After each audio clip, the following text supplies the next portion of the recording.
I'm Dahlia Schweitzer, and I'm going to be reading an excerpt from my book, Lovergirl.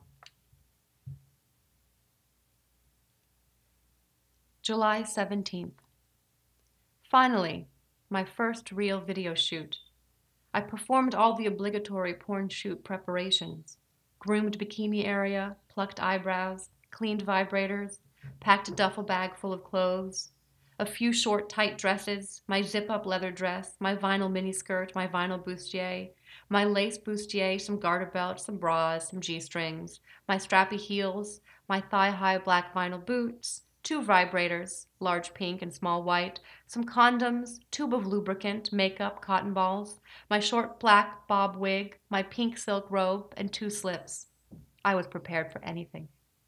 Jeff was calling me at 3:30 to let me know the exact room number and when to arrive. So I paced around my room while I waited, stealing glances at myself in the mirror. I didn't look any different, but inside everything felt changed. I told my friend Karen about it today. I didn't want to, but I didn't want to lie about where I was going, and she asked. There wasn't anything wrong with what I was doing. Not really, or there shouldn't be anyway, so I told her the truth.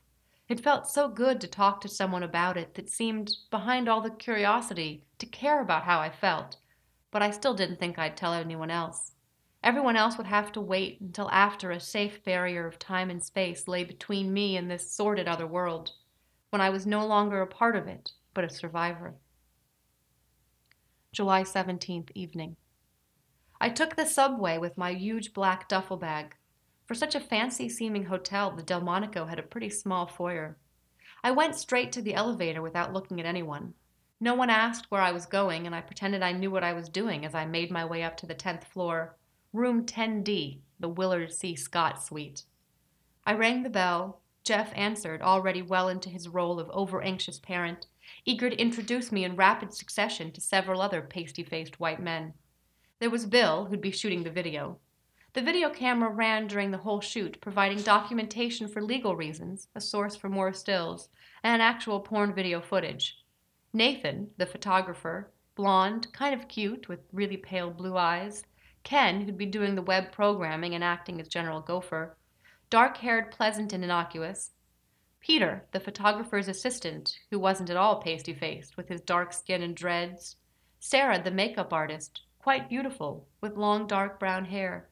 Jeff hadn't been sure that she'd be part of this shoot, so this was a pleasant surprise. It meant there'd be one more lady on the set, and that I wouldn't have to do my own makeup. 2 bonuses in 1. Then there was Eliza, my compatriot. Her boyfriend was also supposed to show up, but he never did, so it was just the 2 of us. I didn't fully gather where it was that Eliza worked for her regular job. It was some after-hours place, and it involved S&M, despite the fact that she didn't really seem aggressive enough to be a dominatrix.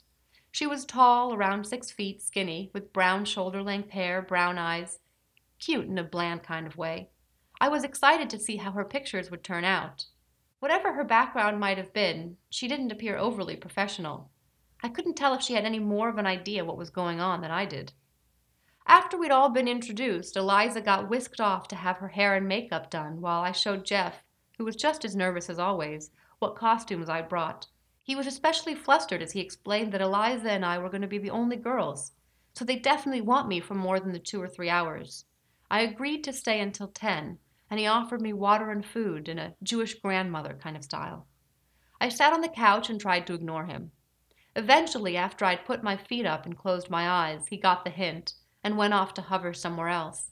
I kept my eyes closed and waited for it to be my turn to do something.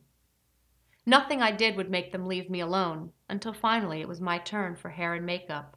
The eyes alone took what felt like an hour, as Sarah coated on layer after layer after layer. I had foundation caked on, goldish shimmer all around my eyes, pounds of mascara, heavy eyebrows, super lip liner, and gangster chick brown gold lips. In my opinion, I looked pretty frightening. If you squinted a bit, I could pass for a tramp.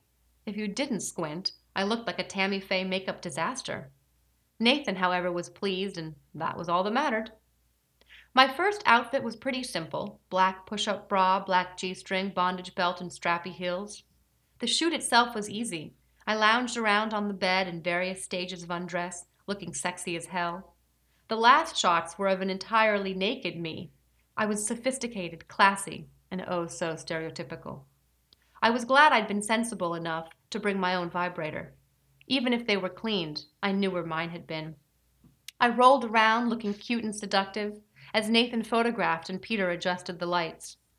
Except for a few close-up shots that made me feel a little objectified, I kind of had fun.